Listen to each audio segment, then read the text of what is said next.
The subconscious rules so much of our lives from behind the scenes. From the moment that the sperm meets the egg and begins the process of forming a life, you are governed by the subconscious, your mother's and your own. The subconscious is the force that tells your heart how to beat, when to blink, when to feel hungry. All of your physiological functions are the work of your deeper mind. It also has a huge impact on how we perceive the world. The subconscious works very quickly, analyzing the world around you all the time, finding the patterns and making assumptions that you realize consciously.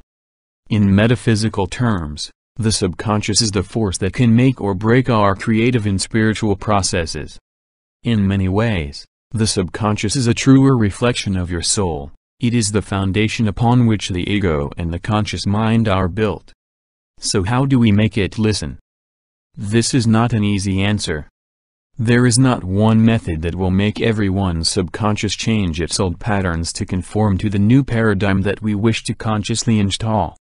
I have decided to explore the methods that are either the most popular or the most effective to me personally, that I do not see being explored as much as I think they should.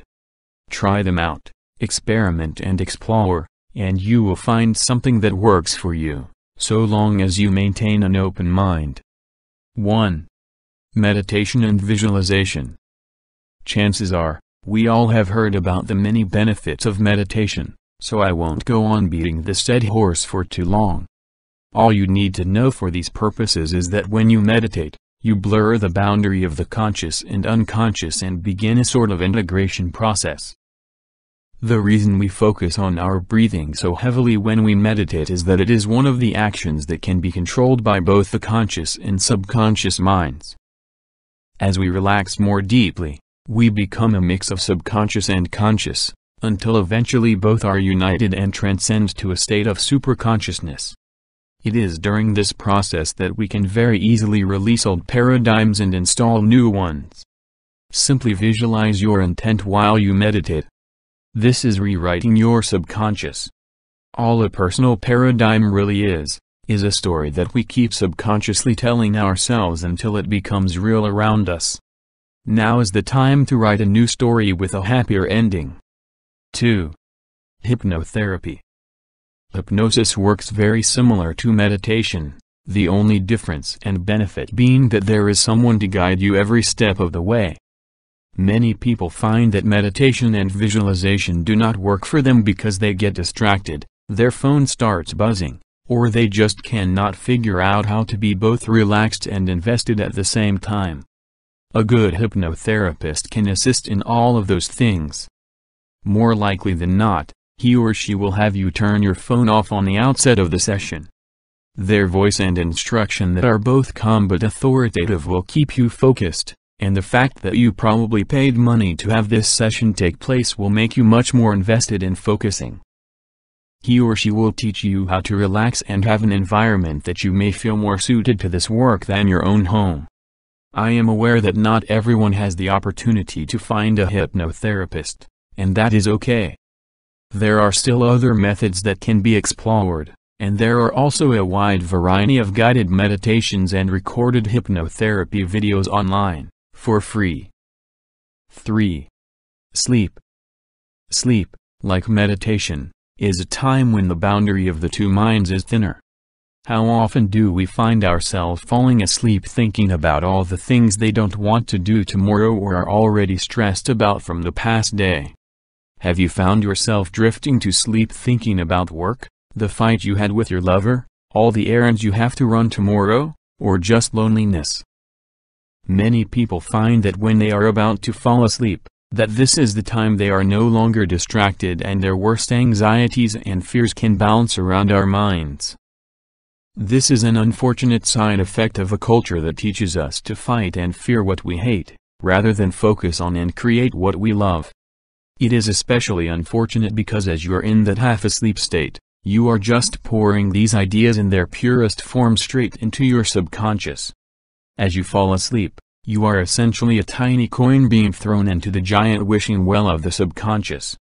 If night after night you are placing all that stress and negativity into the great wishing well of the subconscious, then that is all your subconscious is going to know how to see the next day. As you fall asleep, think about the things you want. Picture yourself with your perfect guy, visualize yourself working at that perfect job, explore your dream vacation. This begins filling the subconscious with positivity. You will wake up the next day feeling great, and the subconscious will begin rewriting itself to meet these positive goals. 4. Ritual. The final method I have here is the one I have found most personally effective. There is, among much of the spiritual community, a distinction between what occultists and pagans call magic, and this force that the New Age community refers to as the law of attraction. Many enlightened individuals realize that these two forces are actually just different names for the same idea.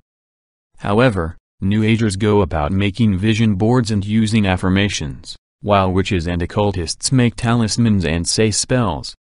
There are people on either side who do not respect the nonsense of the other side. But really, I think the people who are the most enlightened are the ones who see the similarities behind both sides and realize what they have in common and how they can help one another. One big way that the New Age community can learn from its seemingly darker sister is that rituals work. Plain and simple, doing a ritual gets results. This is because our subconscious speaks symbolically. It is very receptive to symbols, and a ritual is, on a level, a way of communicating symbolically to your subconscious. When a Wiccan lights a green candle, burns some incense, and says a spell to attract abundance, they are communicating to their inner self. Their subconscious understands the symbolism and accepts it, and sets to work making it happen. The rituals do not have to have ancient hymns to long-dead gods or blood sacrifices. It can be as easy as lighting a candle and saying some words. The best rituals are personal ones, so devise some for yourself. Be creative. There are many other methods that I have not included in this article for the sake of length. I will explore this in later articles, but I feel this is an excellent starting point. As always, love and light my beautiful brothers and sisters. Kyle.